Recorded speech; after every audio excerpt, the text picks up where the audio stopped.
With the selection of a jury in the Sean Diddy Combs case almost complete, prosecutors are preparing for opening arguments on Monday. But they admit there's a snag. One of their key witnesses against the rapper appears to have gone missing. This comes as we learn that Combs' ex-girlfriend, who was seen on video being assaulted by the rapper, is pregnant. Please this indictment, sir, guilty or not guilty? Not guilty. Beneath the stark, cold glow of the Manhattan courtroom's lights, Sean Diddy Combs entered with measured steps. His eyes, hollow and inscrutable, seemed to shield an unspeakable secret, while his legal team huddled close, murmuring strategies to salvage his crumbling empire. The trial, which commenced in early May 2025, was poised to be a stage where truth would unfurl. Yet, just before the pivotal moment, a mystery sent shockwaves through the proceedings. Victim number 3, heralded as the golden key to unraveling the shadowy corners of Diddy's world, had vanished without a trace. Her witness chair stood empty, leaving a haunting question in the air. Had she chosen silence, or had someone ensured it? The prosecutor, face taut with strain, spoke in hushed tones of desperate efforts to locate her. The woman who had vowed to confront Diddy with her true identity laid bare. Now, there was no call, no sign, only a chilling void. Was this the fear of an individual buckling under immense pressure, or evidence of a greater force orchestrating from the shadows? Whispers in the courtroom grew sharper as the Combs family was drawn into the maelstrom. Justin Dior Combs and Janice Combs, Diddy's sons and mother, were conspicuously absent from recent hearings. Rumors spread like wildfire. Were they entangled in internal disputes over the family's vast fortune, or somehow linked to the enigmatic disappearance of this critical witness? Some spoke in low tones of anonymous messages, interrupted calls and silent figures trailing victim number 3 before she vanished. Diddy, under oath, denied any connection to her disappearance, but the flicker of uncertainty in his gaze sowed doubt among the jurors, who questioned the veracity of his words. His family, once a steadfast pillar of support, now stood cloaked in suspicion. This case was no mere trial, it was a labyrinth of secrets, where each step could unveil a horrifying revelation. Where was victim number 3, and what truths did the Combs family conceal? The answers perhaps lurked in the darkness. As the jury scrutinized Diddy's every move, this saga posed a profound question: how would they judge him amidst his tangled lies and the enigma enveloping the Combs family? To be seated tomorrow in the racketeering and sex trafficking trial of Sean Diddy Combs. More prospective jurors questioned today to make up the group of 18 people needed to officially begin the trial on schedule on May 12th. And Combs has pleaded not guilty to racketeering, conspiracy, sex trafficking, and transportation to engage in prostitution charges, 5 counts. On a tense May day in 2025, as prosecutor Marin Comey laid a 200-page indictment on the table in a Manhattan courtroom, an unsettling shadow loomed, foreshadowing unprecedented challenges in the case against Sean Diddy Combs. The disappearance of victim number 3, a witness expected to shake the foundations of Diddy's empire, dealt a crushing blow to the prosecutor's hopes. Court records revealed that just days before the trial's opening in May 2025, she abruptly severed all contact, erasing her final flurry of social media posts, frantic messages hinting at anonymous warnings from shadowy accounts, threatening to make her regret testifying. A close source disclosed that she fled her suburban apartment in haste, leaving behind personal belongings and trial preparation documents as if escaping a malevolent specter. Her absence not only weakened the indictment, but also cast a pall of fear over other witnesses already hesitant to challenge Diddy's formidable influence. The pressure extended beyond victim number 3. Another witness, gripped by similar threats, withdrew at the 11th hour, leaving prosecutors grappling with a formidable obstacle in building their case. A brief but haunting letter from this witness spoke of sleepless nights and an inescapable sense of menace, as if the trial were not merely a legal battle, but a psychological maelstrom engulfing all involved. Veteran attorney Elizabeth Geddes, closely monitoring the case, described victim number 3's disappearance as a strategic catastrophe for the prosecution, especially given the scarcity of victims willing to speak out.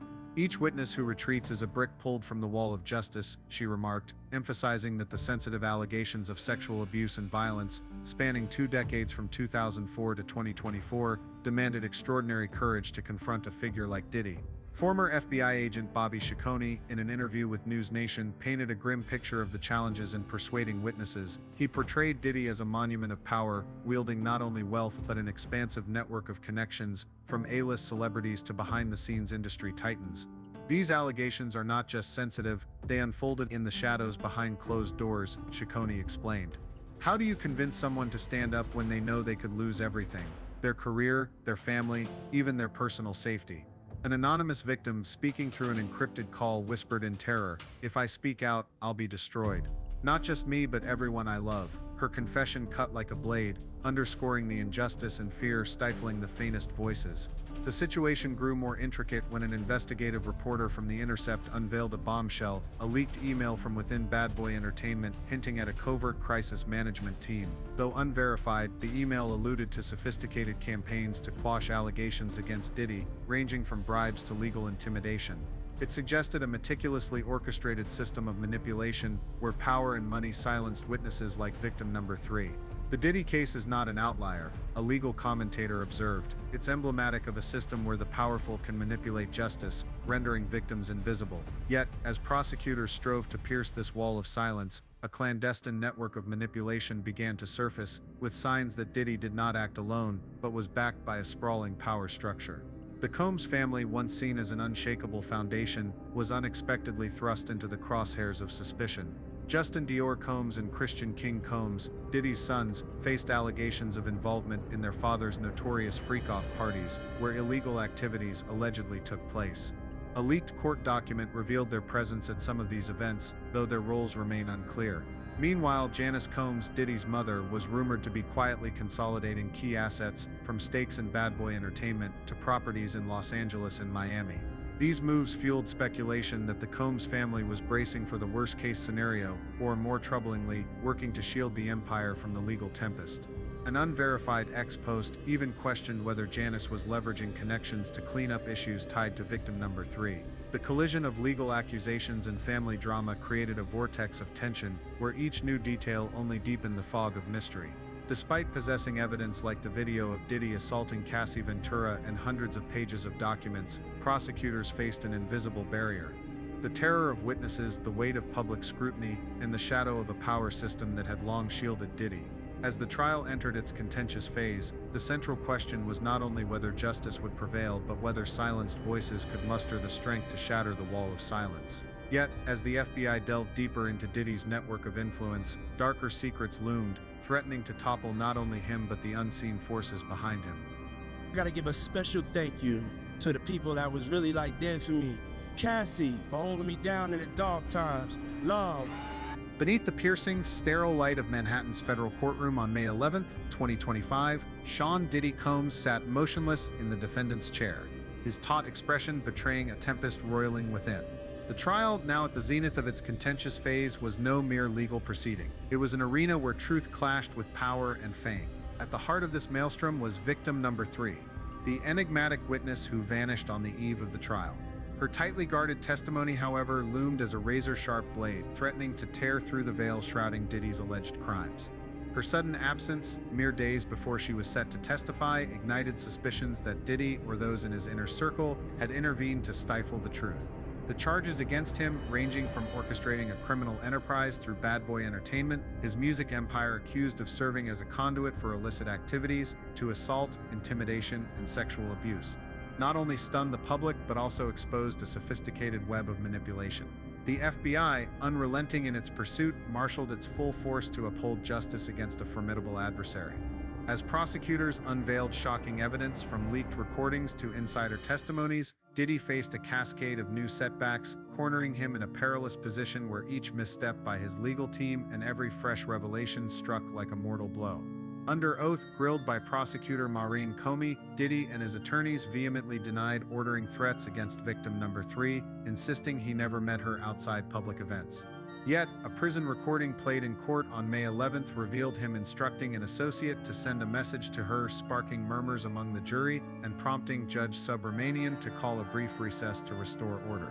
After the recording aired, the jury, their eyes alight with tension, retreated to deliberate in private. Some expressed outrage at the contradictions in Diddy's testimony, while others pondered whether he truly orchestrated victim number 3's disappearance or was merely a pawn in a larger manipulative network. The core allegations against Diddy encompassed running a criminal organization, assault, intimidation, and sexual abuse, with incidents spanning from 2015 to 2024. Prosecutor Maureen Comey, her voice cutting like a blade, opened the contentious phase with a devastating salvo. Victim number three's 47-page affidavit, recorded at the FBI's Chicago office on March 15, 2025. Sealed in a safe at the FBI's New York headquarters, this document painted a vivid portrait of Diddy's brutality. It detailed an assault at the Intercontinental Hotel in Los Angeles on June 23, 2016, where Diddy, in a fit of rage, battered a young woman into unconsciousness, leaving bloodstains on the floor. He grabbed her hair, dragged her down the hallway, and threatened to kill her if she reported it to the police, victim number 3 wrote. Another incident at a Miami penthouse on July 12, 2018, described Diddy whipping a different victim with a belt, leaving bruises she concealed for months. Her testimony further revealed that Diddy routinely carried a Glock 19 to intimidate, a claim corroborated when the FBI recovered a matching pistol from a safe in his Beverly Hills mansion on March 10, 2025, its serial number aligning perfectly with her description. Victim number 3's disappearance on May 7th, hours after receiving a threatening message from a disposable phone in Las Vegas, Nevada, spurred the FBI into urgent action. A task force from the Witness Protection Unit in Washington, D.C. was dispatched that night, relocating her family, her mother, and 2 young siblings to a covert location in Virginia. The FBI is tracing the threat's origin, suspecting a close ally of Diddy, possibly from the Combs family's inner circle, orchestrated the attempt to silence her. Prosecutor Comey accused Diddy of using 3-way calls from Brooklyn's Metropolitan Detention Center to send messages to potential witnesses. A recording from May 5th captured Diddy through an intermediary named Marcus Tate, pressing a woman named Lena Carter to claim their relationship was consensual. Carter, in her FBI testimony in Philadelphia on May 8th, revealed she was coerced under financial duress, with threats that her family would lose their home if she didn't comply. When this recording played in court on May 12th, the jury fell silent, their gazes fixed on Diddy, who remained impassive. Victim number 3's absence cast a dark shadow over the trial, yet her safeguarded testimony burned like an ember poised to incinerate Diddy's empire. Diddy's legal team, led by Tenny Garagos, fiercely countered, arguing the allegations lacked direct evidence and relied on one-sided claims from opportunists. They insisted Diddy's actions fell within the bounds of personal relationships, with no physical proof of violence or threats. Yet, Diddy's silence in the dock, uttering not a word, only deepened suspicions. A stunning moment unfolded when Diddy, under oath, denied threatening victim number 3, but the prison recording of him ordering a message sent to her sent ripples through the jury. Judge Subramanian instructed the jury to disregard this detail, but their skeptical glances suggested they were dissecting Diddy's deceptive testimony. The Washington Post, in a May 13th analysis, called it an irreparable crack in Diddy's defensive wall, noting his legal team's struggle against a mountain of damning evidence. The FBI, collaborating with the Department of Homeland Security, escalated the investigation, zeroing in on the manipulative network behind Diddy. A bombshell emerged on May 10th when the FBI uncovered a video on the dark web flagged by an anonymous tipster self-identified as Truth Seeker 2025. Filmed at Diddy's Los Angeles mansion on April 19, 2019, it showed him in a heated altercation with victim number 3, identifiable by a small tattoo on her left wrist. As she attempted to flee, screaming, "Don't touch me," 2 burly bodyguards blocked her path ascendant. Diddy roared, "You're not going anywhere." The FBI promptly sent the footage to its Quantico, Virginia lab, where experts confirmed the voice and setting matched victim number 3's testimony. The New York Times, in a May 12th analysis, quoted former prosecutor Preet Bharara. "This video is a silver bullet, proving not only violent behavior but Diddy's efforts to control his victim." The video's timely emergence fueled speculation that a disgruntled former associate, possibly a security staffer, was aiding justice. An anonymous witness, a logistics manager for Bad Boy Entertainment from 2015 to 2020, left the courtroom breathless during a May 11th hearing. In testimony recorded at the FBI's Atlanta office on May 3rd, he revealed Diddy maintained a covert fixer team of 5 highly paid members to intimidate and bribe witnesses. "I was ordered to deliver a message to victim number 3's mother in Columbus, Ohio, in February 2025, he said, voice trembling. Diddy said if she testified, their family home would burn. Investigators are probing whether the Combs family, particularly sons Justin and Christian, knew of or aided this team's efforts to pressure victim number 3. The witness further disclosed that the team funneled $1.5 million through offshore accounts in the Cayman Islands from 2018 to 2024 to resolve issues. Based on this, the FBI expanded its probe to Diddy's close associates, including a Bad Boy Entertainment CFO suspected of managing a slush fund. A May 8th raid on Bad Boy's New York office seized 12 hard drives containing 3 terabytes of data, including emails and contracts, now under analysis at FBI headquarters in Manhattan. A leaked email published by Reuters on May 12th showed Diddy approving a $500,000 payment in 2022 to handle a sensitive matter, raising suspicions of another bribed witness. A new blow came from an unexpected witness, Alicia Monroe, Diddy's personal assistant from 2014 to 2017. In her May 12th testimony, she recounted witnessing Diddy threaten victim number 3 at a Los Angeles studio in October 2016 for refusing to sign a non-disclosure agreement. He said if she didn't sign, she'd never work in Hollywood again, Monroe testified. The FBI, acting on this, conducted a second raid on Bad Boy's office on May 13th, seizing a hard drive now being decrypted in San Francisco. Bloomberg, in a May 14th analysis, noted if verified, this black file will be undeniable proof of Diddy's manipulation campaign. Another shocking detail came from an Intercontinental Hotel employee who testified on May 10th about cleaning Diddy's room after the 2016 assault. There was blood on the carpet and a broken chair, he said, confirming the hotel received $50,000 from a Diddy associate to forget the incident. The FBI obtained transaction records showing the payment came through a Delaware shell company, bolstering claims that Diddy used money to conceal crimes. This revelation, reported by NBC News on May 11th, sparked public outrage, with the hashtag #JusticeForVictims trending on X, amassing 5 million interactions in 24 hours. As prosecutors prepared to call their next witness on May 14, 2025, victim number 3's absence remained a haunting specter, but her testimony, secured in a safe at the FBI's New York headquarters, smoldered like a latent flame, ready to torch Diddy's dark secrets. Yet, as the world's gaze fixed on the Manhattan federal courtroom, a fresh wave of scrutiny turned toward those closest to Diddy, his sons Justin Dior Combs and Christian King Combs, and his mother Janice Combs. The mysterious disappearance of victim number 3, coupled with clues about Diddy's prison calls and the roles of his inner circle, including the Combs family, has spurred the FBI to intensify its probe, promising to unravel the sinister truths behind this case. As the weight of evidence against Sean Diddy Combs mounted, suspicious gazes began to shift toward those closest to him, the Combs family, where secrets seemed to lurk behind the gleaming facade of their opulent empire. While the trial stirred public outcry over the absence of Diddy's family members, in Los Angeles, Sean Diddy Combs' sprawling mansion stood shrouded in an eerie stillness. Beneath the fading glow of sunset, the glass walls of the lavish Los Angeles estate reflected a cold, almost sinister beauty, as if concealing the dark truths seeping through the Combs family. Once an icon of power and prestige, with a sprawling empire spanning music, fashion, and media, Diddy now languished in federal custody, facing grave allegations tied to his infamous parties. But the shadow of scandal did not envelop Diddy alone. It permeated every member of his family, his mother Janice Combs and his sons Justin and Christian. Within the mansion that once epitomized extravagance, every glance and whispered word now carried an undercurrent of distrust, as if each harbored their own clandestine agenda. Amid these webs of suspicion, Janice, with her cunning and calculated poise, emerged as the mastermind, orchestrating events with an invisible yet iron grip. When victim number 3 vanished abruptly before her testimony, and Diddy's assets began to shift in secretive transfers, whispers grew that Janice was not merely a devoted mother, but a shrewd strategist, quietly shaping the Combs family's fate. Janice Combs, with her regal bearing and unnerving composure, had long been seen as the steadfast matriarch who stood by Diddy through every storm. Her silver hair meticulously styled, her piercing eyes seeming to unravel any secret, she embodied resilience. Yet, with Diddy behind bars, her actions invited scrutiny. Circuitous taxi rides through Los Angeles' narrow streets, cryptic late-night phone calls, and clandestine meetings in the shadowed corners of cafes sparked unease.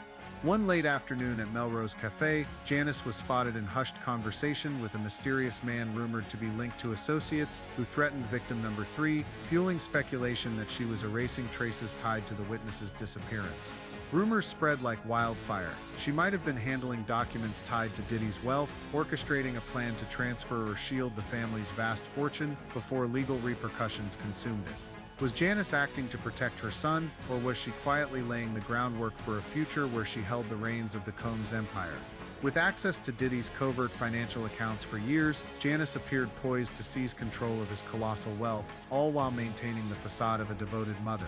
Her discretion, paired with enigmatic maneuvers, made it impossible to dismiss the notion that she was weaving an intricate web, with every family member unwittingly serving as her pawn. Meanwhile, Diddy's sons, Justin and Christian, stood as polar opposites, each cloaked in their own shade of suspicion. Justin, the elder son, was reserved, shunning the spotlight his father once commanded. With his polished demeanor, impeccably tailored suits, and rare but meaningful smiles, he seemed the least conspicuous Combs. Yet recent sightings of him in furtive meetings with Cassie Ventura, Diddy's former partner, at a discreet Beverly Hills eatery raised eyebrows.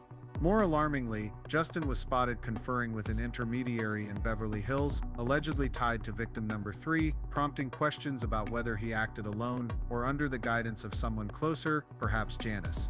The encounter was brief, marked by tense glances and hurried whispers. Cassie, who shared a long history with Diddy and was believed to hold damning secrets, reportedly rebuffed Justin's overtures. Rumors swirled that Justin was either coaxing Cassie to reveal information harmful to his father, or more disturbingly, leveraging her past with Diddy for a scheme of his own. His meeting with the intermediary deepened doubts. Was Justin acting on his own accord, or was he an unwitting player in a grander plot, possibly orchestrated by Janice? What drove the typically discreet Justin to such risky endeavors? Could it be the influence of Janice, her steely gaze ever watchful, pulling strings from the shadows? In stark contrast, Christian, the younger son, embodied impulsiveness and ostentation. With a flamboyant lifestyle and an unapologetic demeanor, he and his social media influencer girlfriend, boasting millions of followers, flaunted their presence at high-profile venues, from Hollywood nightclubs to extravagant Miami soirees.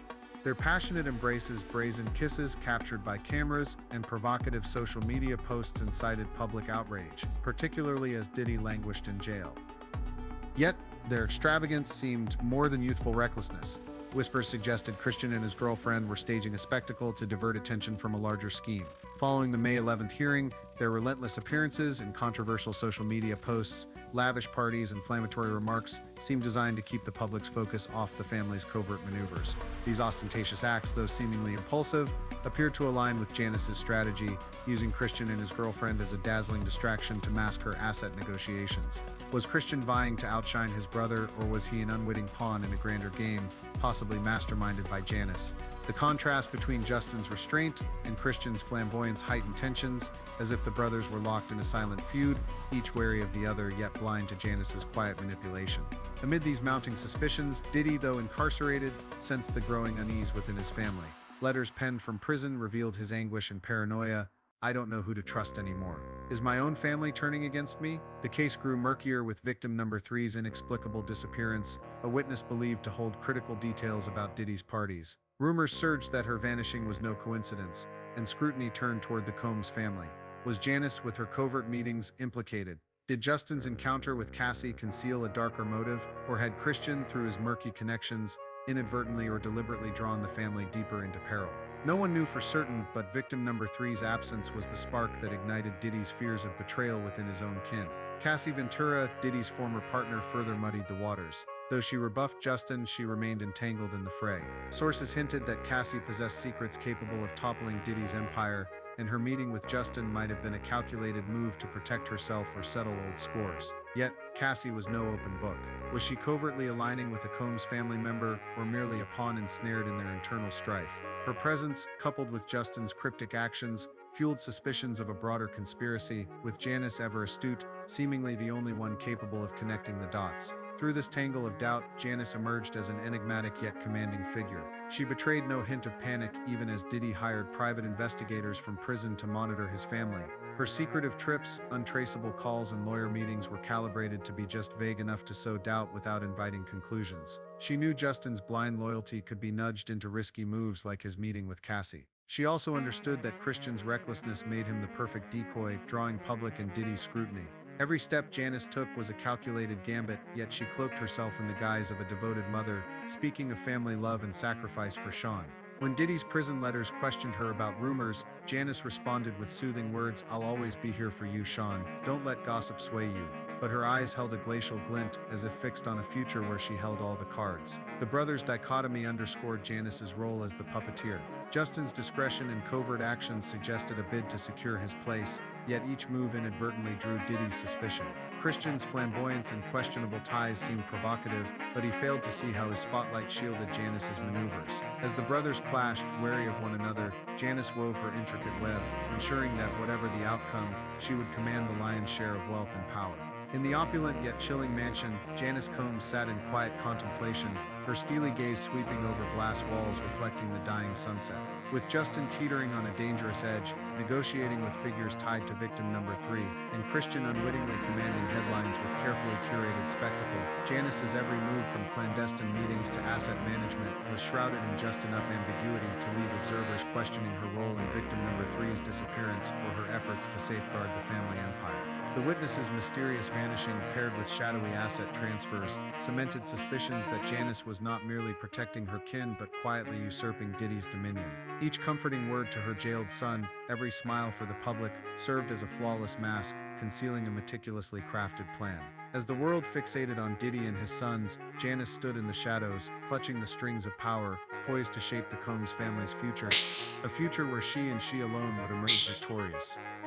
Amid the gloom of grave accusations and unraveling secrets, a flicker of hope began to emerge like a beam of light piercing the inky clouds over Los Angeles. Sean Diddy Combs, once an emblem of opulence and influence, now faced bleak days in federal custody as his victims, with extraordinary courage, rose to reclaim justice. From solitary voices, a formidable movement was taking shape, not only to hold Diddy accountable, but to inspire millions to believe that, no matter how dense the darkness, justice could still prevail. Cassie Ventura, one of Diddy's former partners, became a focal point when she chose to testify under her real name, defying threats to her safety and reputation. Refusing silence, she sat before cameras in a poignant television interview, her eyes resolute yet tinged with sorrow.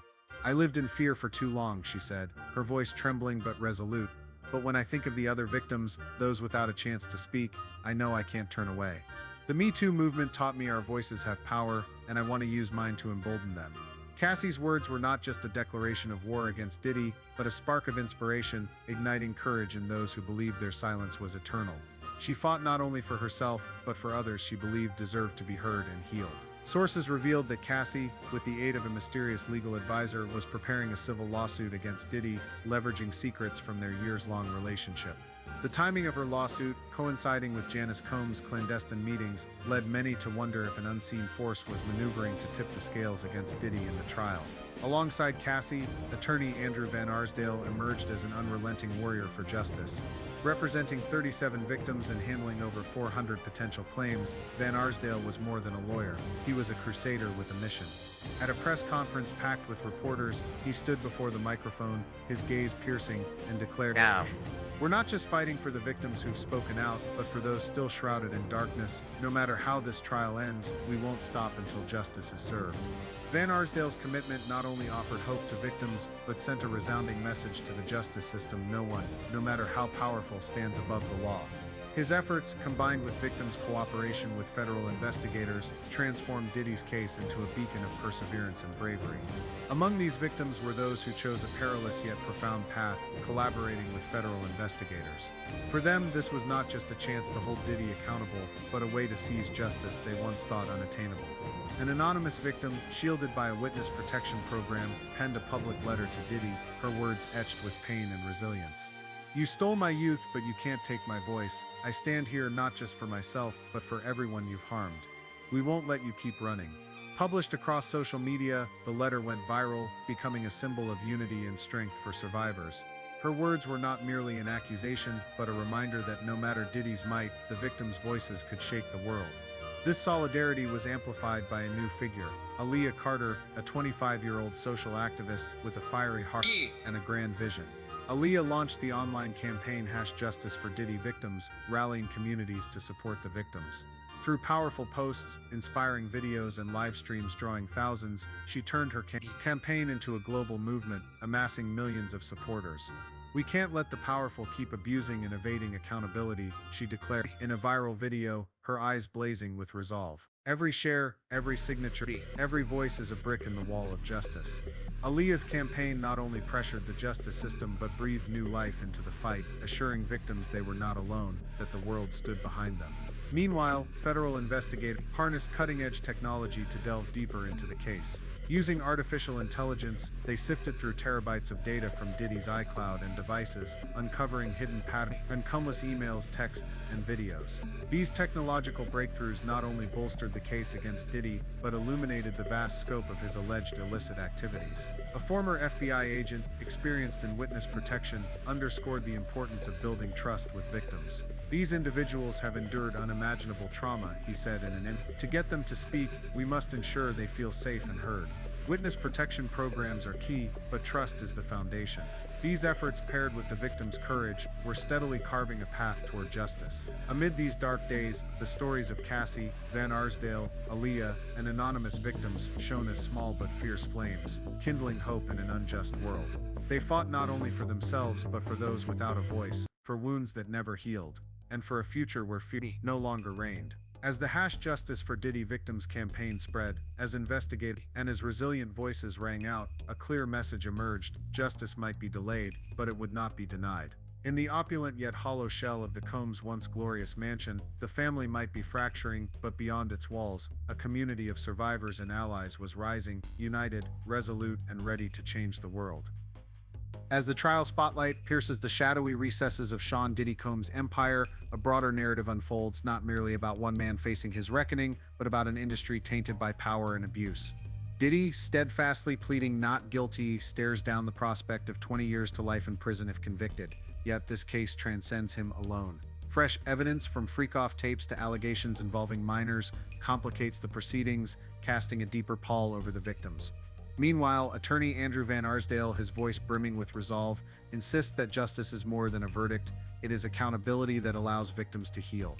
They need to know their voices matter, he declared, his eyes alight with conviction, as if envisioning other powerful figures who might be exposed in the wake of this case. A larger question looms: will the Diddy case ignite a cleansing fire within the entertainment industry, or merely flicker as a fleeting chapter in the saga of power and abuse? Should Diddy be convicted, the future could usher in a transformative wave. Victims once silenced by fear might find the courage to speak, making this case a catalyst for a broader movement to purify the industry. A glimmer of hope has already emerged in the form of a song by an independent artist inspired by the case. With haunting melodies and incisive lyrics, the track has become a global anthem for the fight against power abuse, resonating from city streets to online platforms, rekindling faith that music can be a weapon for justice. The Diddy case is not solely about victims or courtrooms. It is a clarion call to all. Justice is not confined to the courthouse. It is forged by communities, by voices that refuse to be silenced. Everyone has a role: engaging in online discussions, supporting organizations, aiding abuse survivors, or simply listening to and believing those who have endured. This case delivers a potent message: the system that has long enabled abuse has overstayed its welcome, and change arrives only when we act collectively. As the spotlight fades, Diddy's story reminds us that justice is a flame that must be nurtured, not just for today's victims but for a future where power no longer equates to impunity.